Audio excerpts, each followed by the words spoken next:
한국과 일본의 외교 관계를 거의 파탄까지 끌고 갔던 2019년 7월, 일본의 한국 백색 국가 제외. 이 사실이 알려진 직후 우리 국방부는 2020-2024 국방중기 계획을 대폭 수정함으로써 대응했었습니다. 그 중 핵심은 경항모로 불리는 항공모함을 도입하는 것이었는데, 일본이 한국을 제외시키기 전 발표됐던 국방중기 계획에는 단순히 다목적 대형 수송함으로 기재됐었으나 1년 만에 경항모로 변경시켰습니다. 왜냐면 경항모는 철저하게 일본의 수출 규제에 대응하기 위해 수직이 착륙이 가능한 스텔스 전투기를 태우고 병력과 장비, 물자 수송 능력을 갖춘 3만 톤급 경항공모함을 도입해 일본의 겁을 주겠다는 겁니다. 이를 둘러싸고 국내에서도 엄청난 빈발이 있었죠. 그런데 혹시 저 국방중기 계획에 등장했다가 쥐도 새도 모르게 지워버린 무기가 하나 있었다는 사실을 아시나요? 1990년대부터 연구를 시작했지만 성능온커녕 관련 논문조차 발표하지 못하도록 극비로 삼은 소위 막마의 무기가 잠시 신규 사업으로 등장했었는데요. 도대체 어떤 무기였을까요? 무모함도 이런 무모함이 있을 수 없습니다. 혹시 천조국이라 불리는 미국이 얼마나 많은 핵실험을 진행했는지 아시나요? 미국은 수수께끼와 같은 핵무기의 위력을 측정하기 위해 1945년부터 1992년까지 무려 1영회가 넘는 핵실험을 진행했었습니다. 미국 군사인보 전문 매체 더 내셔널 인터레스트에 따르면 미국은 1945년부터 47년 동안 32회의 크고 작은 핵실험을 진행한 것으로 알려졌습니다. 그 총 가장 인상적인 핵실험은 1962년 7월 9일의 실험입니다. 이날 미국은 태평양 존스턴 섬 남서부 400km 상공에서 토르라는 핵미사일을 쏘는 실험을 감행했는데요. 코드명 스타피쉬 프라임 1.3메가톤의 수소폭탄을 상공 400km에서 kok발시켰는데, 이 폭발로 어떤 영향이 있을까를 관찰하던 관계자들은 충격에 빠졌습니다. 왜냐면 폭발 장소에서 450km 떨어진 하와이 호놀룰루에서 가로등과 경보기, 각종 전자기기들이 전부 박살났으니까요. 전화교환국 한 곳은 완전히 마비가 됐죠. 이 실험으로 미국은 중요한 정보를 얻었습니다. 핵폭탄이 터질 때 발생하는 강력한 펄스 음파 진동과 산소나 질소를 만나면 높은 에너지의 전자기기장이 생겨나 전자회로를 망가뜨린다는 사실입니다. 이먹분의 적의 지휘통신과 전자기기를 한방에 무력화시킬 수 있는 핵전자파 공격무기의 개념이 생겨난 겁니다. 우리 정부가 국방중기 계획에 포함시켰다가 삭제했던 무기가 바로 이 전자기 펄스탄입니다. 소위 EMP-ELECTROMAGNETIC 펄스단이라고도 불리는 바로 그 무기죠. 우리 국방부가 국방중기 계획에 이를 포함시켰던 것은 EMP탄이 터지면 영향권 내 모든 전자기기가 먹통이 되기 때문입니다. 예를 들어 반경 1km짜리 EMP탄을 서울 상공에서 터뜨리면 반경 1km 내 모든 TV나 자동차, 컴퓨터, 휴대폰 등등의 전자기기가 불구가 됩니다. 가령 김정은미 자랑하는 지하 벙커라고 하더라도 환기통로나 인테나가 없을 수는 없어. 이들을 타고 지하까지 전자파가 침투해 무력화되는 것은 동일합니다. 다만 인간을 직접적으로 살상하지 않기 때문에 비살상용이지만 모든 전자기기를 불구로 만들기 때문에 소리 없는 악마의 폭탄이라고 부르는 겁니다. 그런데 한국은 북한의 지하 벙커를 포함 군부를 무력화시키기 위해 1999년부터 홍옥 연구를 시작했고, 위 국방중기 계획에서 잠시 언급함으로써 어느 정도까지 연구가 진행됐는지 힌트를 줬습니다. 지난 2012년 국방과학연구소 ADD는 1999년부터 EMP 발생 기술 연구를 시작해 전자장비 기능을 마비시키는 기술을 개발했다며, 현재 반경 100M 내를 마비시키는 소프트 킬 수준이지만 더 진전시키면 전자장비를 실제로 파괴하는 하드킬 수준에 도달할 것이라고 자신있게 말했습니다. 당시 ADD 소장이었던 박창규는 국회에서 EMP탄 개발 수준이 어느 정도냐? 는 한 국회의원의 질의에 군에서 전력화를 요구하면 전력화할 수 있는 수준까지는 된 것 같다고 답하기도 했었죠. 당시 우리 군은 EMP탄을 2014년까지 개발할 계획이고, 이쪽 탄으로 불리는 고출력 마이크로 웨이브 HPM단도 개발할 계획이라고 언급했었습니다. 그로부터 정확히 10년이 지난 현재 한국은 반경 15km급 EMP 무기를 개발해 실전 배치가 가능한 정도로 보고 있지만 이러한 내용을 정확히 파악하는 것은 불가능합니다. 왜냐면 기밀 중 극비기밀의 경우 몇몇 핵심 관계자를 제외하고는 알 방법이 없으니까요. ADD 역시 기밀사항이기 때문에 관련 자료를 공개할 수 없다는 입장을 고수하고 있습니다. 방위사업청은 2017년 2월 14일 국회 보고자료를 통해 EMP와 레이저 무기 등 26개 과제의 핵심 기술 개발을 위해 541억 원을 투입한다고 밝혔는데 2018년 1월 반경 1km에 해당하는 EMP탄 개발에 성공했습니다. 당시 국방기술품질원과 방위사업청은 ADD의 주도로 1km 유효거리를 가진 EMP 공격장치 시험 개발을 완료했다고 밝혔습니다. 2009년 유효 반경 100m에 해당하는 EMP탄 시험 개발에 성공했으나 반경을 1km까지 넓힌 개발 성공을 공개한 것은 처음이었죠. 2018년 1월에 발표된 내용이기 때문에 분명 한국은 지난 5년간 상전벽해 수준의 발전을 이뤄냈을 것이고 2019년 여름 일본이 한국을 백색 국가에서 제외시키면서 국방중기 계획을 수정 발표하며 개발을 공식화한 건데요. 개인적으로는 군이 전력화를 요구하면 물론 EMP탄은 한국만 개발에 나선 것은 아닙니다. 국방에 관심이 있다면 전 세계 거의 모든 국가가 개발 조인데 EMP탄은 핵과 비핵으로 나눌 수 있습니다. 핵 EMPNUCLEAR EMP는 말 그대로 핵쪽탄의 쪽발로부터 발생하는 자연 그대로의 전자기 필스를 사용하는 겁니다. 핵폭탄은 그 자체로 EMP탄이므로 쪽발과 동시에 전자기 펄스가 방출되므로 이를 이용하는 것이죠. 핵 EMP의 경우는 정치적인 결단이 필요하고 어마어마한 후폭풍이 있을 수 있어 대부분의 국가가 비핵 EMP에 난 누클리어 EMP를 개발하고 있습니다. 비핵 EMP는 운송체 내부에 전자기 펄스를 방출시키는 장치를 내장시켜 투하시킵니다. 전자기 필스 유효 반경은 기술 수준으로 결정되기 때문에 국가마다 발전 수준이 다르고 핵무기처럼 정치적인 결단도 필요 없고 가격 또한 핵에 비하면 조족지혈이죠. 그런데 지금 러시아 푸틴이 이 EMP탄으로 전 세계를 공포에 떨게 만들고 있습니다. 지난 17일 미 CNN은 미국 첩보당국 내에서 러시아가 인공위성을 파괴시키는 핵 전자기파 EMP 이하 핵 EMP 무기 개발이 접접 더 구체적으로 논란이 되고 있다고 보도했습니다. 만약 이 핵 EMP가 사용되면 전 세계 휴대전화는 물론 인터넷 등등 상업위성에 의존하는 모든 기기가 마비될 것이라는 분석입니다. 앞서 지난 14일 마이크 터너 미 하원 정보위원장은 심각한 국가 안보 위험에 관한 정보를 가지고 있다는 성명을 발표하면서 러시아의 핵 EMP 위험을 언급했는데 이후 백악관 국가안보소동 보좌관 존 커비가 위협의 구체적인 성격에 대해 공유할 수 있는 내용은 제한적이지만 러시아가 개발 조인 대화 위성 역량과 관련됐다고 확인할 수 있다며 논란에 불을 지폈죠. 미국 정부 당국자들은 러시아의 우주 핵무기 배치가 현실화되면 예측 불가한 방식으로 일상생활에 엄청난 혼란이 초래될 것을 우려하고 있는데요. 위성 통신이 세계 경제와 안보 등의 핵심적인 역할을 하고 있어 사실상 지구 전체가 한순간에 마비될 수도 있다는 것이죠. 다만 상업위성을 타겟으로 하는 이 무기가 상업위성보단 높은 궤도를 도는 GPS와 핵지 휘동제 위성에도 영향을 줄 수 있는지 여부는 명확하지 않습니다. 한편 미 국방부를 포함한 정보기관은 수년간 EMP를 비롯해 위성을 공격할 잡재력이 있는 다양한 무기를 개발 중인 러시아의 움직임을 추적해왔는데 러시아는 핵 EMP로 알려진 신무기를 지속적으로 개발하고 있으며 진전이 있는 것으로 알려졌습니다. 특히 현재 전쟁 조인 우크라이나가 사용 조인 스페이스X의 위성 인터넷망인 스타링크를 무력화시킬 수 있다는 경고가 잇따르고 있습니다.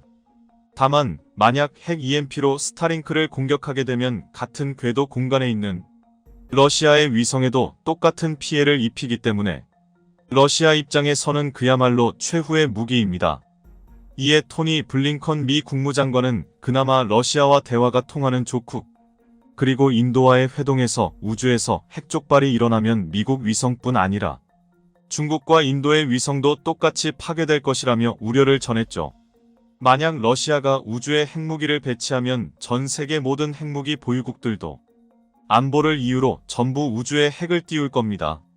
이제껏 생각지도 못한 전혀 새로운 위협이 현실화되는 것이죠. 그런데 거짓말 같은 무기 EMP탄이 실전에서 사용된 적이 있다는 점을 아시나요? 2003년 이라크입니다.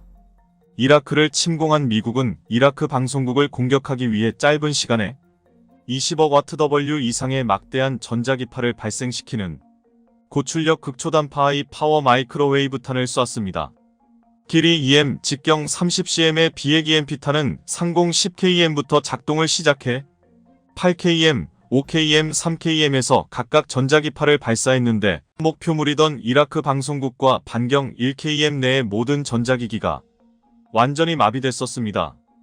이로써 EMP 공격이 실전에 사용된 첫 사례가 됐죠. 위에서 언급했듯 한국 역시 2018년 유효 반경 1km에 이르는 EMP탄을 개발했는데 항공기 투하형과 미사일 탑재형 등이 개발된 것으로 알려졌습니다. 지금도 탄도미사일 및 순항미사일에 장착시켜 북한의 지휘소, 미사일 기지, 비행장, 방공 시스템을 무력화시킬 수 있는 무기들을 지속적으로 개발하고 있는 것으로 알려졌습니다. 북한 김정은이 자랑하는 지하버커도 EMP탄에 노출되면 일순간에 바보가 될 수 있습니다.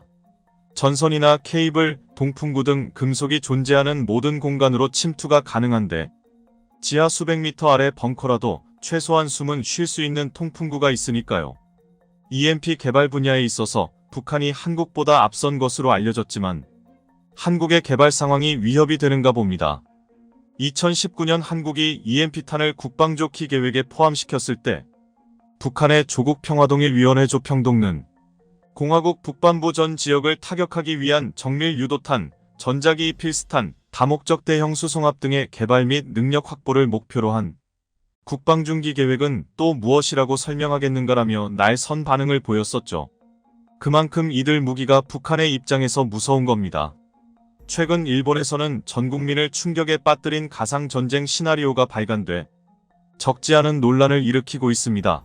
여기엔 불과 5년 전만 해도 하루가 멀다 하고 독도 분쟁을 일으켰던 일본이 왜 갑자기 조용해졌는지, 그리고 만약 자위대 측이 본격적인 무력 행동에 나설 경우 과연 어떤 결과를 초래할 것인지에 관한 내용들이 자세히 서술돼 있었는데, 결론부터 말하면 일본은 결코 한국의 군사적 도발을 해서는 안 되며 이는 육군뿐만 아니라 공군과 해군 등 자위대의 핵심 진략을 총동원한다 해도 돌이킬 수 없는 타격을 피할 수 없을 것이라는 사실이었죠. 과거 독도를 둘러싼 한일 간 대립이 고조됐던 가운데 일본 육상자위대 간부학교 소속 한 군사 전문가는 자위대 독도 점령 시나리오를 유력 군사 전문지에 기고한 사실이 최근 확인됐습니다. 해당 시나리오를 밝힌 인물은 다카이 미스오 전솔교관 출신이었는데요. 그는 일본의 군사 전문지 군지研究의 다케시마 폭격 작전은 가능한가 라는 기사에서 독도 공격 계획은 군사 문제에 관한 문외한들의 황당무계한 공상이 아니라고 운을 뗀 뒤 이 제안을 계기로 정치권에서 국방의 기본 방침과 방어의 본령을 재검토하고 군기관은 국방체제의 전면 재검토에 들어가야 할 것이라고 주장했습니다. 독도 무력 점령과 관련해 구체적인 시나리오를 작성한 예는 다카이 교관이 처음인데, 실제로 일본 군사 담당 기자들은 해당 시나리오가 지나치게 사실적이라며 한국군에게 우리의 속내를 보여주는 비밀 누설이 아니냐는 등 우려의 목소리를 높이기도 했습니다. 하지만 그는 참모 교육을 받은 장교라면 독도 공격 시나리오는 누구나 한 번쯤은 생각해봤을 법한 방책이라며 이것이 단지 상상이 아닌 언제든 일어날 수 있는 계획임을 노골적으로 흘리기도 했죠. 다카이 미스오의 시나리오는 치밀하고도 상당히 구체적이었습니다. 그는 독도 공격 시 F-2 전투기 4대, F-15 전투기 40대와 진자진기 4대로 구성된 편대의 기습 공격이 가장 효과적일 것이라며 일본이 자랑하는 127mm 마포로 무장한 호위압 5척도 큰 역할을 담당할 것이라고 말했는데, 이 발언의 배경엔 막강한 자위대의 해공 능력을 은연중에 과시한 것이기도 했습니다. 스톡홀름 국제평화연구소에 따르면 일본 자위대의 총병력은 대략 23만 명이며 이지스함 6척, 잠수함 16척을 비롯 전투기 359대를 보유하고 있고 국방비의 흡액은 510억 달러 이밖에도 구축함 36척 기뢰압 29척 전압 110척 전차 902대 등 최첨단 전력을 보유하고 있다고 밝혔습니다. 전투함정들이 독도 인근 해역에 도달하기 전 한국의 해공군에 노출돼 공격당할 가능성이 높은 반면 육상자위대는 기지로부터 300km나 떨어진 독도를 공격할 수 있는 지대지 미사일을 보유하고 있지 않기 때문에 실질적으로 이 첨단 공무기들의 모든 것을 걸어야 할 것이라고 말했는데요. 그는 이어 전투기 공격으로 다케시마의 한국군 시설을 파괴한 다음 한 개 소대 규모의 특수부대를 잠수함으로 상륙시켜야 한다며 이러한 특수작전은 자위대가 현재 보유한 능력으로 충분하다고 자부했습니다. 미국과 일본이 공동으로 개발한 F-2 전투기는 기존 F-15기의 대지상 공격 능력을 보완하기 위해 개발된 명품 전투기로 세계대전이나 월남전에서 방파제 하나를 타격하기 위해 통상 100여 발의 포탄이 필요했다면 F-27기가 장착한 정밀 유도폭탄의 경우 단 10발이면 충분할 정도로 막강한 화력을 갖고 있다는 점에서 다카이 미스오는 독도의 저반 시설을 파괴하는데 4대의 전투기 그리고 10발의 포탄이면 충분하다고 내다봤습니다. 그 시점에 F-15 전폭기 40대는 독도 상공으로 접근하는 한국군 공군기들을 맞아 공중전에 돌입하고 전자전기 4대는 한반도 일대의 레이더 기지들을 무력화시키는데 만약 한국의 기상 상황이 좋지 않다면 이 작전의 성공 확률은 더욱 높을 것이라 주장하기도 했는데요.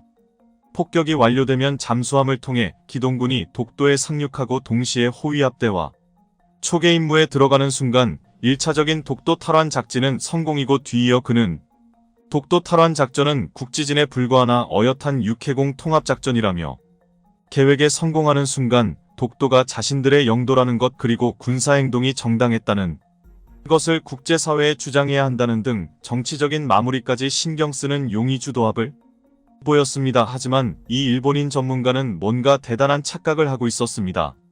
사실 한국은 오랫동안 일본의 동향을 주시해왔고 그들이 비밀리에 세우고 있던 독도 침범 계획을 모르지 않고 있었다는 것. 김성만 전 해군작전 사령관은 일본은 독도의 위치 특성상 러시아 합대의 남하를 저지하고 70여 척에 달하는 북한의 잠수함 세력과 단도 미사일 발사를 감시할 수 있는 전략적 가치를 러일전쟁 이전에 깨달았을 것이라며 따라서 집요하게 일본의 영토로 편입시켜 한다는 것을 사전에 파악했다고 밝혔습니다. 다만 한국은 이에 대비해 미국산 단도미사일 에이테킴스와 독자 개발한 순환미사일 현무를 실전 배치한 상태지만 진면전에 관해선 승리를 장담할 수 없다는 것이 중론이었는데요. 김제독은 한일 간 독도 분쟁은 전투기와 합정 간 전투보단 잠수합진에서 승부가 갈릴 것이라며 한국이 보유한 독일산 잠수함에 비해 1905년부터 잠수함을 직접 건조한 일본산이 성능과 운영능 면에서 세계 최고 수준이기 때문에 당장 해군력을 보강할 수 없다면 독일 해군의 유보트 잠수함대처럼 늑대 때 전소를 구사해 우선적으로 시간을 끄는데 주력하는 것이 최선이라 전했습니다. 그 사이 서해안에 편중된 공군력을 끌어온다 해도 대부분 북한의 위험을 차단하는 임무상 한계 항속거리가 짧아 장시간 작전에 투입될 수 없다는 단점. 게다가 단 한 척뿐인 독도합에 비해 일본 해군은 척수로만 5배 질적으로 10배 수준이나 앞서 있다며 이 모두를 상대하기 위해서 잠수함과 이지스함을 시급히 보강해야 한다고 덧붙이기도 했죠. 하지만 그가 뒤이어 밝힌 내용은 일본 군사 전문가뿐이 아닌 시민들 진체를 충격에 빠뜨리기에 충분했습니다. 흔히를 일본이 독도를 점령하면 우리는 대마도를 점령하면 된다라는 우스갯소리가 있는데 이 말은 단순히 농담이 아닌 실제로 한국군이 세우고 있는 전략 중 하나였습니다. 그 이유는 단 하나. 일본은 독도를 쉽게 점령할 수 있을지 몰라도 한국이 대마도를 공격하면 방어하기 무척 곤란해질 수 있다는 건 놀랍게도 한국의 대마도 점령 시나리오는 일본 군사 전문가들조차도 대부분이 극도로 두려워하는 부분이었는데요. 공중진은 일본이 유리하다고 하지만 제공과 지상공격기 분야에선 한국이 월등한 데다 특히 육상 전력은 감히 비교도 되지 않을 만큼 절대적인 수준이라 한국이 작정하고 기습을 한다면 막아낸다는 생각 자체를 포기해야 될지도 모른다는 것이었죠. 실제로 일본은 독도 공격 사태에 대응해 한국 측이 선택 가능한 협동으로 탈환작전이 아닌 특수부대와 해병대를 주력으로 대마도를 점령하는 것을 가장 우려한다고 밝혔는데, 한국인의 특성을 감안하면 이 시나리오대로 흘러갈 경우의 수는 매우 높으며 이후 단순 국지전이 대규모 전쟁으로 발전할 가능성 또한 매우 크다고 지냈습니다. 이는 한국 측이 독도를 잃게 되는 사태에 대비해 쓰시마를 거래 조건으로 내놓을 것이며, 그들의 진투 능력으로 볼 때 촌슈나 규슈로부터 대규모 흡원군이 도착한다 해도 쉽사리 탈환은커녕 그들이 진멸당하는 건 아닐지 안위를 걱정해야 할지도 모른다고 말했는데요. 관련 시나리오에 따르면 한반도 남부에서 수송헬기 5대에 분습한 공중기동부대 1개 중대가 홀동의 쓰시마 공항에 강화한 후 거점을 확보하는 것을 시작으로 동시에 코브라 헬기가 대마도 내 자위대 주둔지와 레이더 및 통신시설들을 공격해 파괴할 것이며, 뒤늦게 투입된 한국 공군의 KF-16 진투기는 서일본 일대의 모든 공군기지와 해군기지 그리고 지대공미사일, 진지 등 핵심 시설들을 공격할 것이라 예상했습니다. 이와 함께 한국 해군의 잠수함들은 동해의 기뢰를 부설하고 해상자위대 합대의 출격을 원천 봉쇄할 것이며, 그 시각 포함과 진해에서 홀동태세를 갖춘 악1 600명의 해병대원과 70대의 전차가 쓰시마에 기습적으로 상륙해 지상에 있는 모든 것을 초토화시킬 것이라고 주장하기도 했죠. 뒤이어 고작 1개 중대에 불과한 육상자위대 소속 쓰시마 경비대는 산악지대로 후퇴해 증원부대가 올 때까지 버텨야 하는 상황에 놓일 것이 분명한데, 뒤늦게 병력이 도착한다 해도 그들은 이미 치명적인 손실을 보았을 가능성이 높으며, 한국 육상 전력은 특히 섬지역 침공에 적합한 대규모의 특수부대와 해병사단을 보유한 데다 국가동원 체제까지 워낙 잘 갖춰져 있어 육해공 인력 보충이 사실상 무한대에 가깝다는 정도 무시할 수 없는 위험이라 말했습니다. 설사 자위대 흑이 어렵게 점령한 독도를 버리고 해공군을 투입한다 해도 현무순항미사일의 위력에 진방위의 타격을 피할 수 없을 것이며, 무엇보다 과거 한국군 흑이 말하길 만에 하나 일본이 독도를 점령한다면 한국은 그에 대한 대가로 대마도를 점령할 것이라고 말한 점에 대해 이 같은 최악의 시나리오가 그저 농담거리가 아닌 현실임을 인정해야 한다고 전하기도 했죠. 분명한 건 일본이 한국에 전쟁을 걸어온다면 결국 득을 보는 건 한국이라는 사실, 어쩌면 독도를 내주고 대마도 일본 남부지역 일대를 일부 가져오는 것도 그리 나쁜 거래는 아닌 것 같습니다. 무려 8개월 만에 돌아온 누리호가 마침내 성공적으로 발사됐습니다. 21일 오후 4시 정강 나로우주센터에서 발사된 누리호는 카운트다운이 완료됨과 동시에 화염을 내뿜으며 하늘을 향해 힘차게 솟구쳐 올랐는데요. 이어 2분 7초 뒤 고도 59km 지점에서 1단 페어링이 분리되더니 2단, 3단 페어링 분리도 순조롭게 이루어졌으며, 목표 고도 700km에 도달, 성능검증 위성과 위성모사체 분리가 확인됐다는 소식도 순차적으로 들어왔습니다.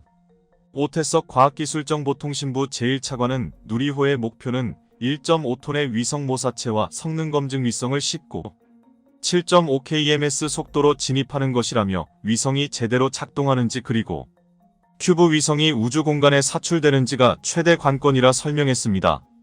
이번 누리호 2차 발사의 성공으로 한국은 자력으로 위성을 쏘아 올린 세계 7번째 국가에 당당히 이름을 올리게 됐지만, 어떤 이유에선지 정작 러시아와 일본, 중국 등 이웃나라들은 엄청난 충격을 받은 모양새입니다. 앞서 ICBM설로 한동안 떠들썩했던 누리호의 실체를 명확히 판별할 수 있는 증거가 발견됐기 때문인데요. 고도 200km쯤 올랐을 때 잠깐 동안 보인 원인을 알 수 없는 깜빡임. 이것의 정체가 무엇이고 왜 이웃나라들의 초비상이 걸렸는지 자세히 알아보도록 하겠습니다. 지금 보시는 장면은 전남 고흥군에 위치한 나로우주센터 내 발사대로 이동 중인 누리호의 모습입니다. 이날 오전 중 누리호는 기립장치인 이렉터의 도움을 받아 발사 패드에 수직으로 세워진 뒤 발사대에 고정될 예정이었는데요. 무인 특수이동 차량인 트랜스포터에 실려 발사체 종합조립동에서 나와 1시간 24분에 걸쳐 발사대로 이동한 누리호는 하부에 위치한 4개의 고리가 달린 지상고정 장치를 이용해 단단히 묶이고, 발사 직전 로켓 엔진이 최대 추력에 도달했을 때 고정을 해제하도록 설계됐습니다. 조립동에서 발사대까지의 거리는 1.8km로 아주 가깝지만 누리호를 실은 트랜스포터는 혹시라도 발생할 충격을 우려해 시속 1.5km로 매우 천천히 이동했습니다. 오후 들어 누리호의 발사 작업은 탄력을 받기 시작했습니다. 본체에 전력을 공급하고 연료인 케로신과 산화제 역할을 담당하는 액체산소 등 추진제를 충전하기 위한 엄빌리칼 연결과 충전 과정에서 연료가 막히거나 새 가능성이 있는지 파악하는 작업인 기밀 점검 등 모든 준비 작업들이 순조롭게 이어졌습니다. 발사 당일인 오늘 나로우주 센터엔 무거운 적막감이 흘렀습니다. 누리호는 이날 오후 3시 45분경 발사 전 최종 준비 점검을 완료했고 이어 발사 10분 전인 오후 3시 50분 자동 발사 운용 프로그램을 시작해 자동으로 카운트다운에 돌입한 후 오후 4시에 들어서야 이륙을 시도했는데요. 누리호는 오후 4시 2분께 1단을 분리하고 2단까지 성공적으로 분리된 뒤 오후 4시 3분경 발사 위성 덮개인 페어링을 분리하고 고도 200km를 무사히 통과했습니다. 누리호는 이후로도 정상 비행을 이어갔고 1차 시험 당시 문제가 됐던 3단 엔진도 안전하게 정지되며 목표 궤도에 도달했는데요. 이어 성능검증 위성과 위성모사체 역시 성공적으로 분리됐음을 확인한 뒤에서야 연구원들은 긴장을 풀 수 있었습니다.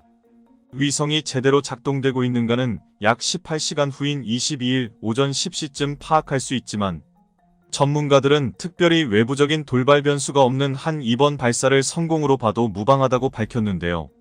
참고로 지난해 발사된 누리호 1호는 첫 번째 시도 당시 전 비행 과정은 정상적으로 수행됐으나 3단에 장착된 7톤급 액체 엔진이 목표된 521초보다 이른 475초에 조기 연소 종료된 것이 문제였습니다. 위성모사체가 당초 목표였던 고도 700km에는 도달했음에도 궤도 유지에 필요한 초속 7.5km의 속도에는 미치지 못하여 지구 저궤도에 안착하지 못한 것이었죠. 결국 위성모사체는 초속 6.9km로 분리된 뒤 궤도를 유지하지 못하고 약 45분 만에 호주 남부 해상에 추락하고 말았는데요. 때문에 누리호 발사조사위원회는 누리호 1차 시험 발사의 위성 모사체 궤도 진입 실패 원인으로 누리호의 3단 산화제 탱크 내부에 장착되어 있는 헬륨 탱크의 고정장치 설계 시 부력 증가에 대한 고려가 미흡했다고 발표했고 이어 항우연 측은 3단 산화제 탱크 내부에 장착된 헬륨 탱크 고정장치를 설계할 때 지상에서의 부력은 고려했지만 실제 비행할 때엔 최대 4.3G가 발생한 점에 착안, 지상 상황의 부력만 고려하다 보니 최대 가속도인 4.3G에서의 부력을 고려하지 않은 실수가 있었다고 말하며 이 부분을 개선하는 데 중점을 뒀다고 말했습니다. 한편 이번 누리호 2차 발사 성공에 독일뿐만 아니라 러시아와 중국, 일본 등 전 세계엔 난리가 났습니다. 그중 첫 번째는 바로 한국이 이번 성공을 계기로 1톤급 이상 실용 위성을 자체적으로 띄워 올릴 수 있는 세계 7번째 나라에 등극했다는 것입니다. 하지만 무엇보다 그들이 경악한 데에는 우주발사체 누리호가 대륙간 탄도미사일, 즉 ICBM과 생김새 및 발사 원리 측면에서 꽤나 비슷하다는 보다 뚜렷한 증거가 나왔다는 것인데요. 실제 우주발사체와 ICBM은 우주에 도달할 때 추진력을 얻는 추진 시스템, 여러 단으로 구성된 설계 방식, 방향과 속도를 제어하는 제어장치 면에서 어느 정도 동일한 기술을 공유한다고 알려져 있습니다. 실제로 있는 1차 실패 원인을 조사하는 과정에서도 드러났습니다. 당시 누리호 1단 로켓이 분리되기도 전인 비행 초기부터 발사 36초 후 이상한 진동이 측정됐고 동시에 3단 엔진의 헬륨 누설도 이때 처음으로 관측되기 시작했는데요. 또한 67.6초에는 산화제 탱크 압력이 떨어졌고 이후 115.8초에는 헬륨 탱크 압력이 하강하는 등 일단 로켓이 분리되기 훨씬 전부터 갖가지 이상 현상들이 발견되기 시작했습니다. 참고로 이는 ICBM에서도 흔히 나타나는 증상이었습니다. 한 예로 발사 후 약 60초 후 1단계 분리가 시작되며 동시에 2단계 부스터 작동, 약 120초 후에 3단계 부스터 작동 후 2단계 분리, 그로부터 180초 후 3단계 부스터 작동 중지 후 고속으로 대기권 재돌입 등 모든 ICBM 발사 과정이 누리호와 매우 유사함을 알 수 있는데요.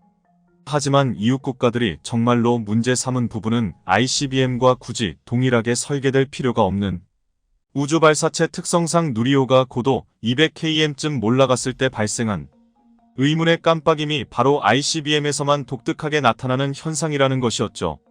이번 발사 당시 수집된 진동 자료를 음향으로 바꿔 들어보면 탱크 내부에서 부딪히고 긁히는 소리가 들렸다고 하는데, 이는 비행 과정을 거쳐 사산화이질소NTO와 액체 연료인 비대칭 디메틸히드라진 UDMH 등 산화제가 갖고 있는 특징인데요.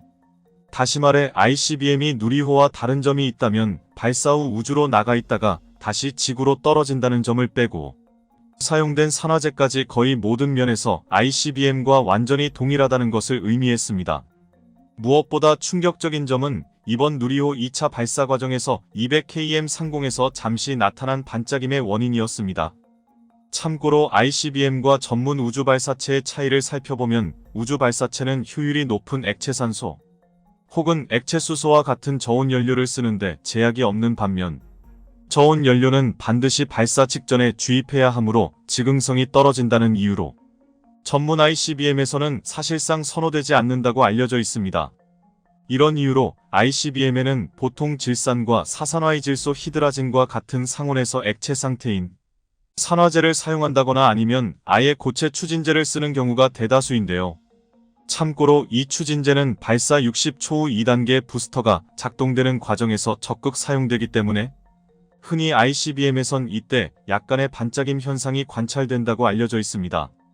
현재 일본과 중국 등 우주 전문가들은 누리호가 200km 상공에 도달했을 때쯤 발견된 이 의문의 현상을 두고 한국이 사실상 ICBM을 개발한 것이라는 주장을 비중 있게 밀어붙이고 있으며, 게다가 국내 연구진에 의해 개발된 75톤급과 7톤급 액체연료 엔진이 2차 때 교체됐다는 점에서 오히려 1차 때보다 훨씬 더 ICBM적인 측면으로 발전됐다는 게 그들의 논리였죠. 참고로 누리호는 길이 47.2m에 200톤 규모로 3단 로켓 추진체로 구성되어 클러스터 기술을 활용해 일단 엔진 전체 추력을 300톤까지 끌어올린 데다 기존 ICBM보다 더 복잡한 구조를 가지고 있습니다. 만약 그들의 주장대로 누리호가 ICBM을 주 목표로 개발된 것이 맞다면 이는 완전히 새로운 형태의 기술이 복합된 신형 무기일 가능성이 높았는데요. 한국인의 입장에서도 아직 많은 부분에서 의문이 드는 누리호의 개발과 목적. 분명한 건 개발 의도가 어떻든 우주과학 분야에서 한국이 최소 2단계는 발전했다는 건 그 누구도 부정할 수 없는 사실일 겁니다. 일본은 한때 세계 산업을 주름잡던 세계 전자제품계의 거인이었습니다.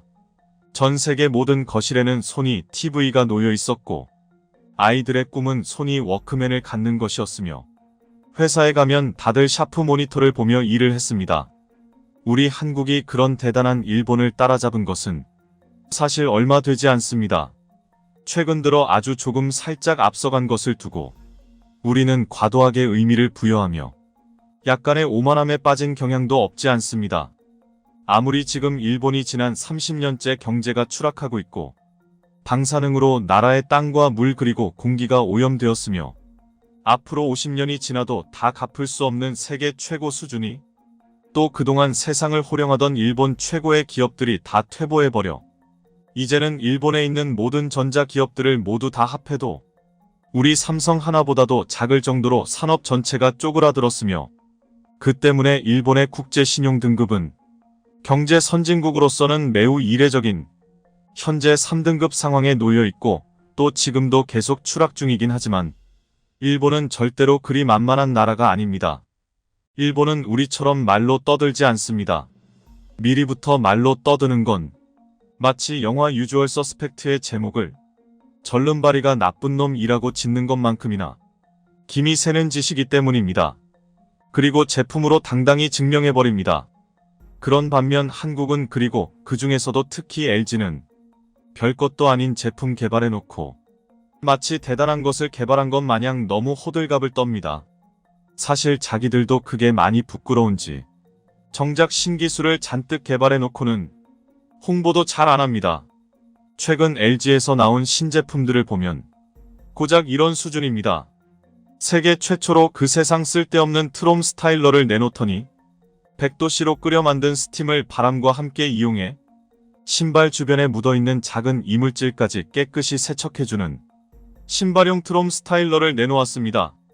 또 얼마 전에는 LG 건조기가 세계 시장에서 계속 판매 1위를 하며 이게 좀 팔린다 싶으니까 굳이 거기에다 건조가 다 끝나고 나면 로봇이 자동으로 옷을 차곡차곡 개어주는 기능까지 추가한 신제품을 개발하고 있다는 소식까지 들리고 있습니다. 그런데 청소와 빨래가 그렇듯 밥 먹고 나면 설거지하는 게 세상 주부들의 큰 낙인데 LG는 굳이 또 그 행복마저 빼앗아 가려고 멀쩡한 식기세척기에 또 손을 댑니다. LG가 내놓은 이 불필요한 세척기는 34dB이라는 거의 도서관 수준의 작은 소음에 초절전 기술이 적용되어 전기의 전자만 들어도 가동될 정도로 거의 공짜로 움직이며 무엇보다도 그 세척력이 가장 큰 문제입니다. LG는 부산대학교의 감각과학연구실에서 굳이 바쁘신 주부님들을 모셔놓고 기계대 인간손 설거지 테스트를 진행한 적이 있습니다. 그런데 그 결과는 주부들이 꼼꼼히 손으로 세척한 것보다 더 깨끗하게 설거지가 된 것은 물론이고 애벌 설거지조차 하지 않고 그냥 식기세척기에 넣고 돌린 것인데도 식중독 유해균은 99.9%까지 제거해버리고 잔류세제는 또 0%가 나올 정도로 완벽하게 설거지를 한 것입니다. 완벽하다는 건 결코 좋은 게 아닙니다. 그건 인간적이지 않습니다. 원빈, 현빈 또는 조인성 같은 사람들이 좋습니까? 제가 가슴속에서 뭔가 뜨거운 분노가 치밀어 오르는 것과 이런 완벽한 설거지 능력은 반인간적이다라는 비난을 절대 피할 수 없습니다. 인간에 대한 기본적인 배려가 없습니다. LG는 냉장고도 그냥 두지 않습니다. 이제는 냉장고도 이미 너무 완벽해서 더 손을 댈 게 없다 보니 가만히 있는 얼음을 또 만집니다. 가정집 냉장고로 이제 이런 커다란 볼 얼음을 만들어내는 것입니다. 안 그래도 우리나라 사람들 중 90% 이상이 자신은 절대 인정하지 않는 준 알코올 중독자들인데 이제는 집에서조차 이런 고급스러운 음주 문화를 즐길 수 있게 되어버려 사회적으로 아주 위험한 기술입니다. 그런데 또 이런 비난을 피하려고 그랬는지 그냥 저 얼음만 나오는 게 아니라 간단하게 설정만 하면 일반 각얼음부터 조각 얼음 등 모두 다 나올 수 있도록 만들었습니다. 자, 이제 옷은 물론 신발까지 물 한 방울 묻히지 않고 자동으로 관리해주고 건조가 끝나면 알아서 옷까지 접어주는 건조기에다 청소는 로봇이 해주며 설거지 또한 먹고 그냥 넣기만 하면 마치 새 것처럼 만들어주는 식기세척기에 집에서 직접 만들어 먹는 아이스크림 기계도 모자라 맥주 기계까지 내놓더니 세계 최고 올레드 TV를 만드는 것으로는 성에 안 찼는지 이제는 무선 선풍기처럼 코드 없이 아무데나 옮겨 다닐 수 있는 모니터 TV도 내놓고는 출시 직후인데도 주문이 거의 6개월치가 밀려 있다 보니 그래서 더 이상 손댈 곳이 없다고 판단한 것인지 LG의 그 멈추지 않는 탐욕은 이제 현관문까지 욕심을 내기 시작합니다. 이게 LG에서 새로 내놓은 최첨단 현관문, 일명 스마트도어입니다. 도어 핸들이 아예 없습니다. 지문 또는 안면 인식으로 주인을 인식한 후에야 도어 핸들이 미끄러져 나옵니다. 아래에는 또 택배함이 따로 있어서 그곳으로 비대면으로 택배나 배달 음식을 받을 수도 있고 우유 같은 신선 음식을 받기 위해 하단에 작은 냉장고까지 설치가 되어 있습니다. 그리고 이게 집 안쪽에서 보면 문 전체가 하나의 거대한 모니터여서 각종 정보는 물론 현재 문 밖에 있는 상황을 대형 화면으로 볼 수가 있습니다.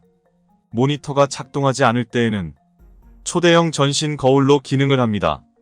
이 외에도 LG가 우리 인간을 신성한 노동의 즐거움으로부터 소외시키고 그리고 더러운 것이 당연한 의복과 신발까지 강제적으로 멸균 상태로 만들어 자칫 인간의 면역력을 떨어뜨릴 수 있는 위험한 기계들을 쉬지 않고 내놓으며 점점 더 세상을 비인간적으로 만들어가고 있는 한편 세계 기술의 최강국 일본에서는 그와는 격이 다른 행보를 보이며 우리의 낮은 인문학적 수준을 부끄럽게 하고 있습니다.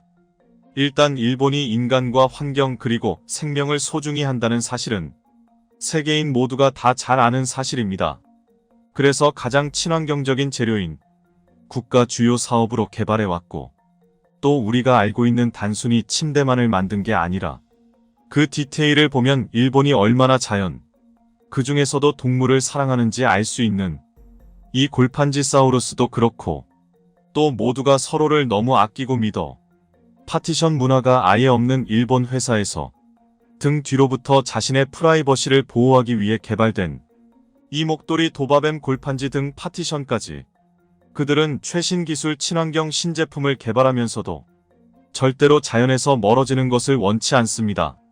하지만 일본의 진정한 기술력은 저런 골판지 공예가 아니라, 또는 직장인들이 퇴근하려는데 갑자기 비가 올 때 소중한 품위를 지킬 수 있도록 해주는 멋진 넥타이 우산이나, 감기가 걸렸는데 밖에 나가 사람들 많은 곳에서 인간의 존엄성이 훼손되지 않도록 머리에 두루마리 화장지를 이고 다니는 이런 위대한 발명품 따위가 아니라 바로 전자제품에서 드러납니다. 그리고 그들은 바로 얼마 전 세계 최초의 정말 놀라운 제품 3가지를 선보였습니다. 첫째는 바로 도장 찍어주는 기계입니다. 사람이 일일이 서류를 넘기면서 도장을 찍는 수고를 덜어주기 위해 기계가 그 작업을 자동으로 대신 해주는 것입니다. 도장과 팩스는 골판지와 함께 일본의 영혼의 단짝입니다. 특히 방금 팩스로 받은 서류에다 인주를 묻혀 살포시 찍는 그 쾌감은 일본인들에게 있어 그 무엇과도 바꿀 수 없는, 이 기계는 도장을 찍는다는 그 쾌감은 유지하면서 그 수고만 덜어주는 기적과 같은 제품이라고 볼 수 있습니다. 두 번째는 바로 서명해주는 기계입니다. 손글씨를 보면 그 사람의 마음과 그가 걸어온 인생의 궤적이 보입니다.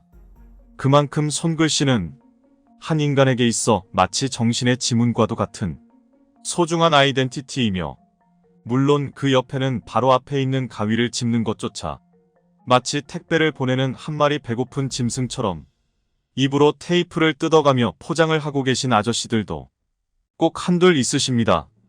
주소부터 서명까지 모두 다 일일이 기입하고, 또 줄 바뀔 때마다 그 칸에 맞추어 일일이 기계를 옮겨야 해서 대략 2시간 정도 걸린다는 아주 사소한 단점 하나 빼고는 이건 정말 보석 같은 제품입니다.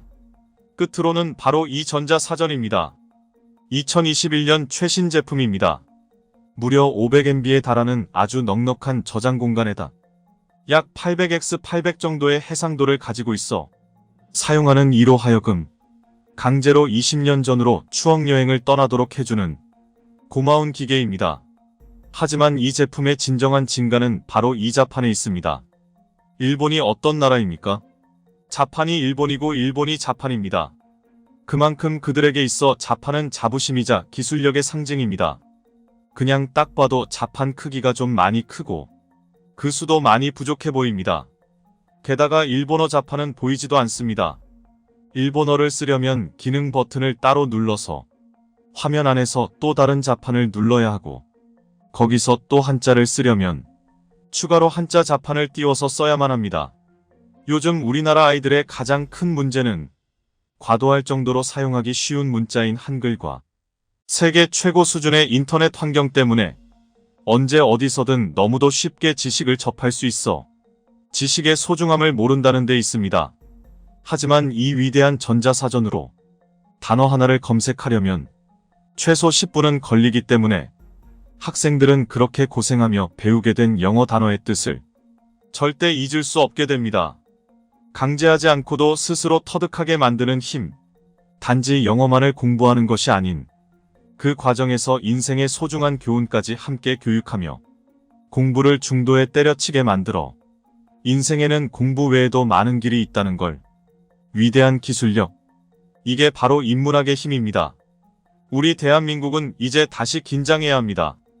얼마 전 세계 국가 경제 순위 9위에 랭크되었고, 이제는 G8에 들어가야 한다는 이야기도 들릴 정도로 국제적 위상이 빠르게 높아졌으며, 전 세계 경제가 무너지고 있는 상황에서도 세계 1위의 기록적인 경제 성장을 지금 이루어내면서 세계 최고 국가 신용평가사인 무디스에서 독일, 스위스, 덴마크 그리고 싱가포르와 함께 세계 최고 신용 등급을 얻게 되었을 정도로 나라도 경제도 또 국민들도 너무도 잘 해주고 있지만, 앞서 살펴본 일본의 무시무시한 추격으로부터 결코 안전하지 않기 때문에 그 타루주급 한국인 전매 특허 단결력을 발휘하여 이 코로나의 긴 터널을 무사히 빠져나가 이후부터는 곧바로 빛의 속도로 세계 최강대국으로 직행했으면 좋겠습니다.